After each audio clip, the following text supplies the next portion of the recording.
Well, our guest this morning is no stranger to feeling out of place. Gabriella Van Ray was adopted from a Pakistani orphanage, and she attended an all-white European school.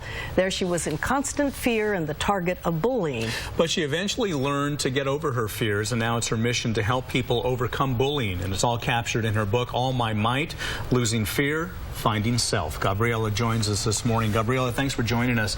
You grew up in Europe. Now as an adult, you're in the United States. How did you find bullying differing between the two continents? Not at all. I think it's a genuine epidemic, unfortunately. But it's the suicide rates that today stand out. Children, and if we committed suicide back then, it wasn't talked about. It was hush-hush. Sure. Whereas today, the children are so young. The youngest case is actually 7 years old. So I think we forget that. And here we have some pictures of you with your family or your brothers and sisters. That's my new brother and my new sister.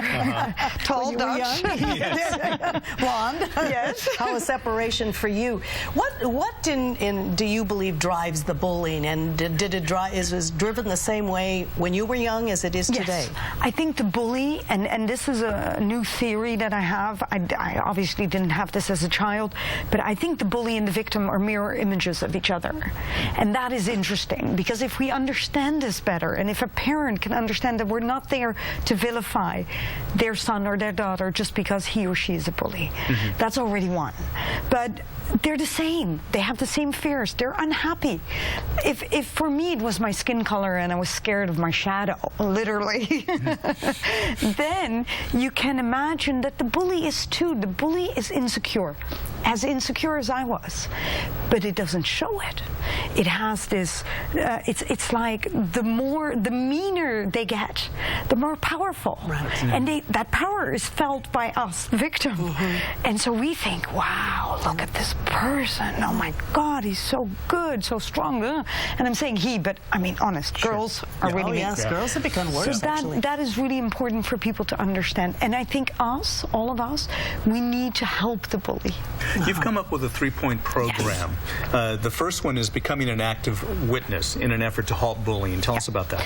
Active witness, all I mean by it, it's actually so simple. Let's not be a bystander. We're all bystander. Whether we're adults, whether we're the parents, the educator, let's have the courage to come out and say, we know a bully, we know a victim. Let's do something. Part two. Part two is the signs. The signs that I was just talking about. The bully is that kid that is at Walmart and that screams and gets the toys that you yourself, you stand there and you think, wow, how did they do that? I'm standing here doing nothing. So your third point is the intervention. It seems to me that a lot more people now are talking about bullying. But they don't want to do the intervention. They don't want to take that next step. And I tell you why. I have noticed, and I've noticed this as, this is not theory to me, this is real truth, is the moment you sit down with that bully, which I did in my case. We were in detention together. Oh. I'm not a goody two-shoe either. But I ended up talking to her. And you know, a floodgate of understanding opens, because I suddenly understood that she was scared.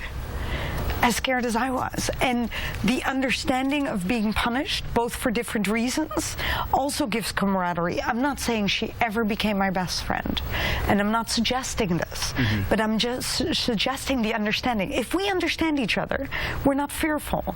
And if we're not fearful, there's no way we're going to bully anyone. We'll just leave them alone. Are you finding that schools are being more proactive in terms of trying to stop bullying? Yes and no. I think we're desperately trying.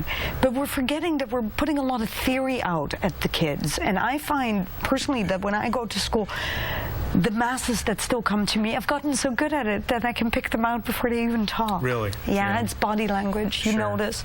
And they relate so much to being an outcast. And there's another thing that is very predominant in your schools, and that I would like to bring to the attention, is that it's all done where there are no cameras. Sure. So the washrooms, the little corners at school, and the kids are really afraid. They're in the sort of the secret place, both in their minds and wherever they're bullied. I understand that monitors can be anywhere, everywhere, but can't we have cameras? Yeah. Every news station. So there's a lot more work left for you to do. Yes. Thank you for joining us today. Thank you for having us. Out of time. Let's remind everybody, Gabriella's book is called With All My Might, Losing Fear, Finding Self, and of course it tackles the topics of bullying, racism, belonging, and individuality. And her second book is called I Can Find My Might, which inspires young readers to acknowledge and celebrate their own individuality as well as the individuality of others. Thanks a lot again for joining us. And you can go to GabriellaVanRay.com for more information. And that's it. We'll be right back.